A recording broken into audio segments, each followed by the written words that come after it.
નમસ્કાર દર્શક મિત્રો, હું છું રૂપલ વણેચિયા. સંપૂર્ણ ન્યૂઝમાં આપનું સ્વાગત છે. વડાપ્રધાન નરેન્દ્રભાઈ મોદીની વર્ચ્યુઅલ ઉપસ્થિતિમાં સમગ્ર રાજ્યમાં ₹2,993 કરોડના ખર્ચથી નિર્માણ પામેલ 1,31,454 આવાસોનું લોકાર્પણ અને ખાતમુહૂર્ત કરાયું હતું, જેમાં મુખ્યમંત્રી ભૂપેન્દ્ર પટેલ ડીસા ખાતે યોજાયેલા રાજ્યકક્ષાના કાર્યક્રમમાં ઉપસ્થિત રહ્યા હતા. પ્રધાનમંત્રી આવાસ યોજનાના લાભાર્થીઓ સાથે વર્ચ્યુઅલ સંવાદ સાધ્યા બાદ પોતાના સંબોધનમાં જણાવ્યું હતું કે મોદીએ સરકારી તિજોરીનો ખજાનો ગરીબો માટે ખોલી દીધો છે. સરકારની ગરીબ કલ્યાણની દરેક યોજનાના સૌથી મોટા લાભાર્થીઓ દલિત, ઓબીસી અને આદિવાસી પરિવારો છે. મોદીની ગેરંટીનો સૌથી વધુ લાભ આ પરિવારોને થયો છે. ગરીબ, યુવાનો, અન્નદાતા એવા ખેડૂતો અને મહિલાઓ વિકસિત ભારતના આધાર સ્તંભ છે, એટલે તેમનું સશક્તિકરણ કરવું એ અમારી પ્રતિબદ્ધતા છે.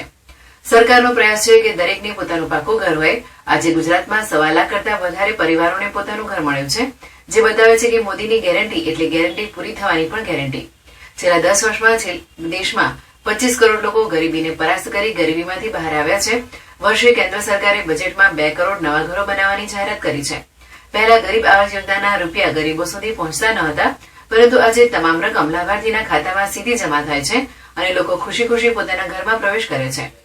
વડાપ્રધાને વધુમાં ઉમેર્યું હતું કે અંબાજીમાં થઈ રહેલા વિકાસ કાર્યોથી આગામી સમયમાં ભક્તો અને પ્રવાસીઓની સંખ્યામાં વધારો થશે, તેમજ અંબાજી તારંગા રેલવે લાઇન બનતા સમગ્ર વિસ્તારને ખૂબ જ ફાયદો થશે.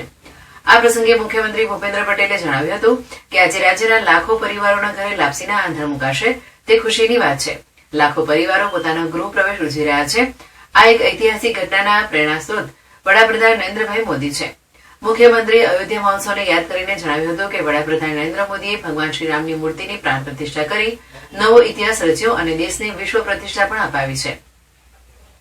વડાપ્રધાન નરેન્દ્રભાઈ મોદીએ ગરીબ અને વંચિત લોકોની ચિંતા કરી છે અને સરકારી યોજનાઓના લાભ છેવાડાના લોકો સુધી પહોંચાડીને રામ રાજ્યની કલ્પનાને વર્તમાન યુગમાં પ્રસ્થાપિત કરી છે. એટલું જ નહીં, તુલસીદાસજીની નિર્બલ કે બલરામની ઉક્તિને સાકાર કરવાનું કામ પણ કર્યું છે. આ પ્રસંગે વિધાનસભા અધ્યક્ષ શંકરભાઈ ચૌધરીએ પોતાના સંબોધનમાં જણાવ્યું હતું કે આજનો દિવસ બનાસવાસીઓ માટે ગૌરવનો દિવસ છે. આજે વડાપ્રધાન નરેન્દ્રભાઈ મોદી અને મુખ્યમંત્રી ભૂપેન્દ્રભાઈ પટેલે લાખો ગરીબ લોકોના આવાસનું લોકાર્પણ બનાસની ધરતી પરથી કર્યું છે. વડાપ્રધાનની અનેક પ્રજાલક્ષી યોજનાઓનો લાભ આજે નાગરિકોને મળી રહ્યો છે. પ્રધાનમંત્રી આવાસ યોજનાથી અનેક ગરીબ લોકો ઝૂંપડામાંથી પાકા મકાનમાં રહેતા થયા છે, જેના કારણે લોકોની જીવનશૈલી બદલાઈ છે.